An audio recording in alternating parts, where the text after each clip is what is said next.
अस्सलाम वालेकुम जी, मेरा नाम है डॉक्टर सैयद तनवीरुल हसन। आज हम जिस टॉपिक पे बात करने जा रहे हैं वो है कि डोज़ रेट, कि एनिमल का डोज़ रेट हमने किस तरीके से कैलकुलेट करना है, क्योंकि एक ही मेडिसन होती है तो डेली हमने लार्ज एनिमल भी देखने हैं, स्मॉल रूमिनेंट भी देखने हैं। अच्छा, उसमें कुछ छोटी उम्र के आ जाते हैं जिनका वेट कम होता है, किसी का वेट ज़्यादा होता है, तो हर जानवर की है वो डोज़ मुख्तलिफ बनती है। तो हम इसको किस तरह कैलकुलेट करेंगे, कितने एनिमल की कितनी डोज़ होती है, उसको कैलकुलेट करने के बाद उसको हम इंजेक्ट करेंगे ना, तो उसमें हमें पहले 3 चीज़ों का पता होना ज़रूरी है। सबसे पहले है कि एनिमल का जो बॉडी वेट है वो कितना है। तो फील्ड में अक्सर कमेंट्स आते हैं कि इसको मेजर किस तरह करना है। तो ये एक मेजरिंग टेप आती है, वेट मेजरिंग टेप ना, तो वो एक टॉपिक है, वो आपको मैं अलहदा कभी बताऊंगा। तो उससे मेजर कर लेते हैं या उसका अंदाज़ा भी लगा लेते हैं कि इतना वज़न इसका हो सकता है फील्ड में ना। तो इसके बाद एक तो बॉडी वेट का पता होना चाहिए, एक लिटरेचर में मौजूद होती है डोज़ रेट, उसकी डोज़ रेट का हमें पता होना चाहिए कि इसकी डोज़ रेट कितनी है। तो वो आप किसी रेफरेंस बुक से या गूगल करके भी देख सकते हैं। इसके बाद तीसरे नंबर पे आती है जो हमारे पास अवेलेबल मेडिसन है। जिस तरह ये देखें, ये है ऑक्सीटेट्रासाइक्लिन, ये मुख्तलिफ़ कंसनट्रेशन में आ रही है। कभी आती है 5% में, कभी 10% में, और कभी आती है 20% में ना। तो जो परसेंटेज होती है, परसेंटेज को जिस तरह अब एक है ऑक्सीटेट्रासाइक्लिन 5%। अब 5% से मुराद क्या है? 5% का मतलब होता है कि जो भी परसेंटेज हो उसको हमने 10 के साथ मल्टीप्लाई करना होता है। तो ये एक थंब रूल है उसका। तो ये आ गया 50।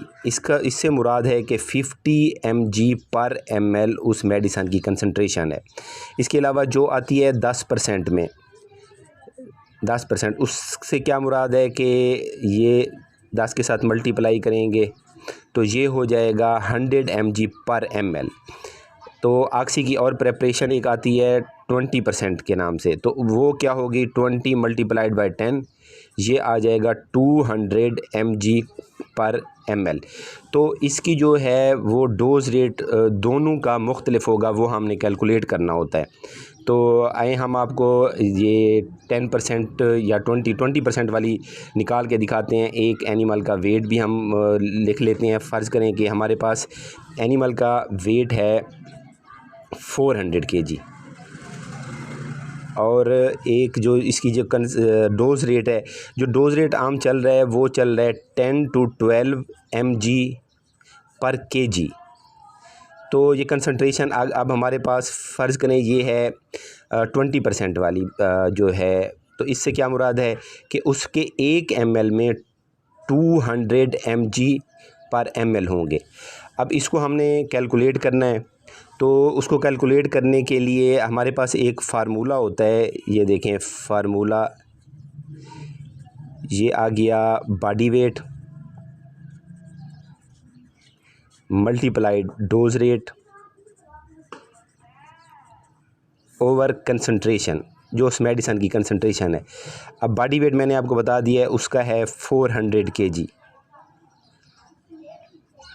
अच्छा, डोज़ रेट इसकी चल रही है, ये रेंज है 10 to 12 mg। हम इसको कर लेते हैं 12 mg ओवर कंसंट्रेशन इसकी जो हमारे पास चल रही है वो है 200।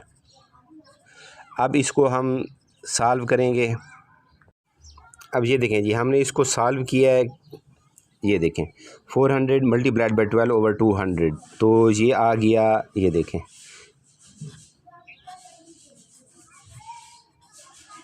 जो इसकी एनिमल की डोज़ बन रही है वो बन रही है 24 ml/400 kg बॉडी वेट के एनिमल के लिए जो ये डोज़ बन रही है, ये बन रही है। तो इसी तरीके से हम अगर रेज़ोमाइसिन 10% वाली हो, हमारे पास कंसंट्रेशन उसकी है 10%। इससे मुराद है कि 100 mg है उसके पर ml में।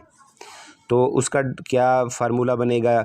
उस फार्मूले के मुताबिक पहले था हमारे पास बॉडी वेट 400 है, डोज़ रेट उसका है 12, और तो इसकी कंसंट्रेशन 100 है। तो ये इसकी डोज जो बनेगी 48 ml पर एनिमल बनेगी, जिसका वज़न होगा 4 kg।